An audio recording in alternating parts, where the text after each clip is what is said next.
When was the last time you listened to NPR? Seriously, I bet it's been a while. Try listening tomorrow. Let me know what you think. I guarantee it will not take long for you to get what I'm talking about when you listen to NPR. NPR stands for National Public Radio, but it should be called WDR, Washington Democrat Radio, because that's what it's become. NPR is so far to the left that it doesn't even appeal to regular old Democrats anymore. And it's turned into this taxpayer-funded far-left broadcast network designed to appeal to people who live within 5 miles of the U.S. Capitol building, and that's where we start tonight. The U.S. Capitol building, by the way, actually less than a mile from NPR's $200 million government-funded headquarters. And you might think, well, isn't that a good thing, being so close to the action? At one point in time, I'm sure it was. I'm sure when NPR was originally founded in 1970, it had the best intentions. But over the last 50 years, part of the reason that NPR and PBS have swung so wildly to the left is because they are both headquartered in the bluest city in America. It is a fact that there are more registered Democrats living in Washington, D.C. than any other big city in America, meaning everyone who works at NPR is a Democrat. And I mean everyone. Reporters, editors, directors, even the janitor, to the point where one of those editors, a Biden voter himself, decided to expose all of this last year. His name's Yuri Berliner, and he wrote in the Free Press, quote, "I've been at NPR for 25 years, and here's how we lost America's trust." Quote, "Today, those who listen to NPR or read its coverage online will find the distilled worldview of a very small segment of the U.S. population. And it is remarkable how little Catherine Marr, the CEO of NPR, seems to know about her own company." In the D.C. area, editorial positions at NPR, he said he found 87 registered Democrats, 0 Republicans. Is that accurate? We do not track the numbers or the voter registration. And maybe that's because Catherine Marr has an agenda herself. Hey, Kat, hey. She's a woman who really seems to dislike white men who travel by plane to make money to support their families. Here's one of her tweets. "Airline business class demographics are such a pet peeve of mine. In the lounge and on the plane, usually 80% male and 80% white." What an awful thing to think, let alone tweet. But Catherine Marr, a blonde white woman herself from Connecticut who went to NYU, who makes $800,000 taxpayer dollars a year, by the way, really seems to dislike white men. The fact of the matter is that most written knowledge today has been written by white, colonial, European, North American men.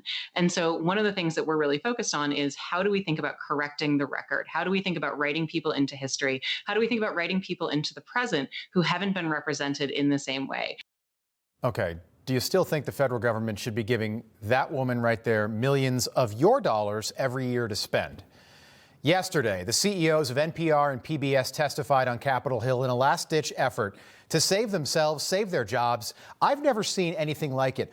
All these two women had to do was show up and apologize and then outline a plan of how they are going to change their news coverage, to change how they cover Republicans specifically.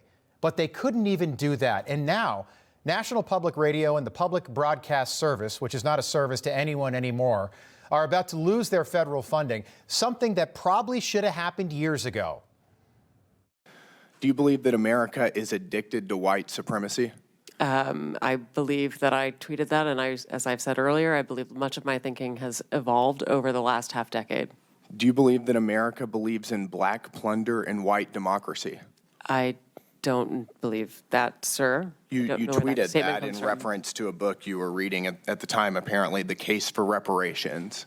I don't think I've ever read that book, sir.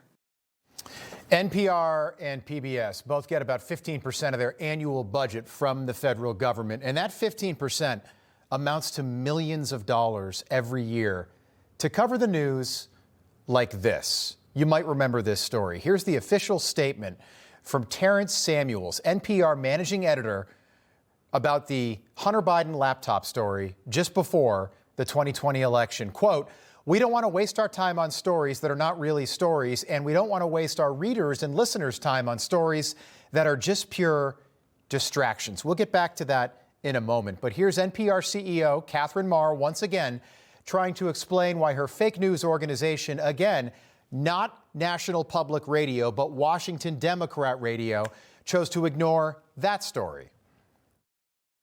He said Russiagate faded from our programming. Is that accurate? Again, I was not there at the time. I couldn't say. October 2020, the New York Post had the Hunter Biden laptop story, and one of those editors, I guess one of those 87 Democrat editors, said this: we don't want to waste our time on stories that are not really stories. We don't want to waste the listeners' and readers' times on stories that are just pure distractions. Was that a pure distraction story? Our current editorial leadership believes that that was a mistake, as do I. How about the COVID origin story? That's a pretty big story too, right? Turns out, though, the lab leak is what most people think actually caused the COVID virus. Sorry, is there a question there? There is. You guys were 0 for 3 on the three of the biggest stories in the last 5 years. You guys were 0 for 3, and yet you maintain that NPR is not biased?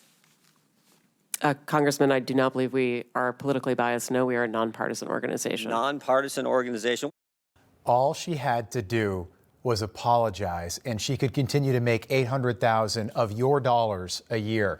Here's the NPR mission statement. It says, quote, "The mission of NPR is to produce, acquire, and distribute programming that meets the highest standards of public service in journalism and cultural expression." Are they doing that? Again, tomorrow. Give NPR a listen. It's the exact same thing with PBS. Here's their mission statement. PBS serves the American public with programming and services of the highest quality, using the media to educate, inspire, entertain, and express a diversity of perspectives. Sure, PBS, if those perspectives come from the left, right?